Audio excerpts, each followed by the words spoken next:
Hi, I'm Karen O'Connor Corrigan. I'm with O'Connor Insurance. We specialize at insuring community associations. We insure over 500 in the metropolitan area. With that specialty, we really understand a board's fiduciary responsibility, and with that, sometimes they need to go shopping for insurance. When looking at other insurance, there's some things that are easier to compare, such as the property insurance and the liability insurance. And those are pretty easy to compare price-wise and limit-wise because there's not a lot of property. There might be a couple monuments, a pool, a clubhouse, things like that. And those are pretty much equally able to be insured.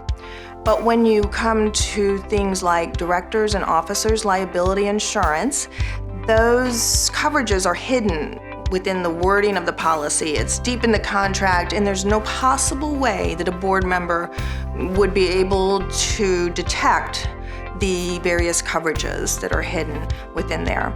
So when you look at the history of directors and officers insurance, it was made for an ordinary business, and an ordinary business usually has damages that are monetary. So somebody is suing for money. Where in a community association, the owners are looking for some type of action, or they didn't like the action, so they want an action rescinded, because we're talking about your home. So you need a special type of policy that provides defense for that type of claim. So with the directors and officers liability policy, you want to look for a very broad type of coverage, one that provides a special defense for these types of actions. When you look at an ordinary directors and officers liability policy, you'll find exclusions for non-monetary defense cost, or you can find an exclusion even for discrimination. So the real problem with the D&O policies is that a board's not going to know about the problems until the time of the claim when they're left holding the bag.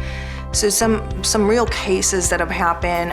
Currently, we have an ongoing claim. We have an 11-home subdivision. With 11 homes, you'd never think anybody would be in trouble. But it stems from a 1996 amendment that the board made to their governing documents, to their indentures, where they voted to not allow lots to be divided. In 2017, an owner attempted to sell his home, and he wasn't getting the price that he cared to get. Therefore, he decided he wanted to divide his lot and sell it as 2 lots. The board said, no, you can't do that. We have an amendment and you can't subdivide your lot. So he brought legal action against the board for declaratory action, and the judge has to decide on this.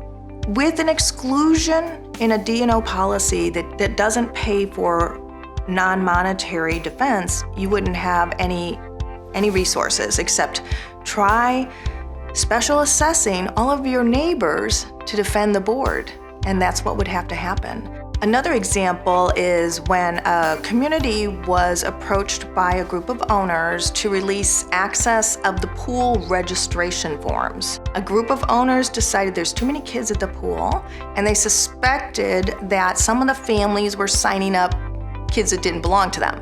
The group asked the board to release the registration forms, but the board denied access because they felt that this is information about minors, dates of birth and names of children. So the owners that were suspicious took legal action against the board to try to get access to the registration forms. So without this type of coverage, they would have no defense. But under this policy, this D&O policy, they had defense, and the lawyer was assigned and took them and defended them in court.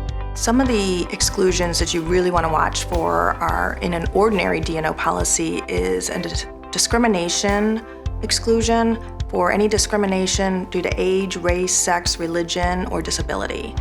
We had an association that had a discrimination claim because of a manager that they had for 2 years, and the manager accused them of discrimination due to age and religion.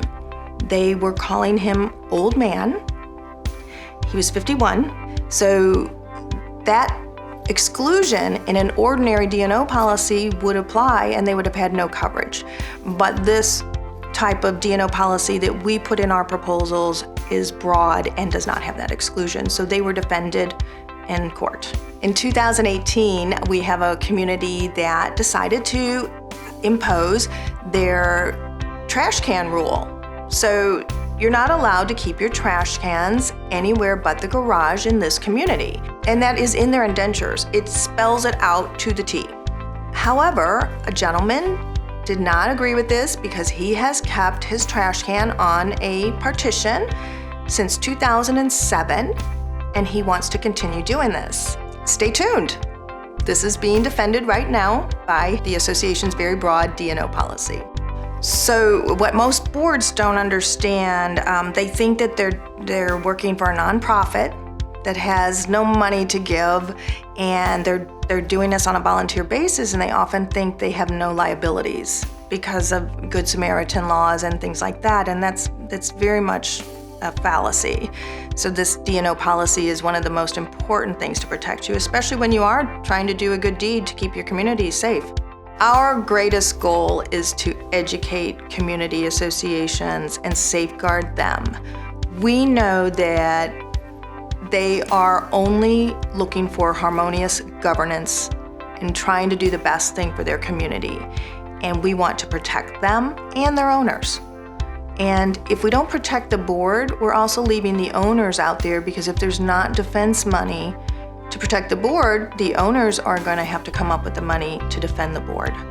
Most of America is living in communities now. As a matter of fact, in 1980, only 10 million Americans lived in community associations, and in 2017, we now have 70 million Americans living in community associations. This is the way of life. It's not changing, and we have been blazing the trail to come up with the right types of insurance, the right types of programs, getting those designed for the right type of defense the past 30 years.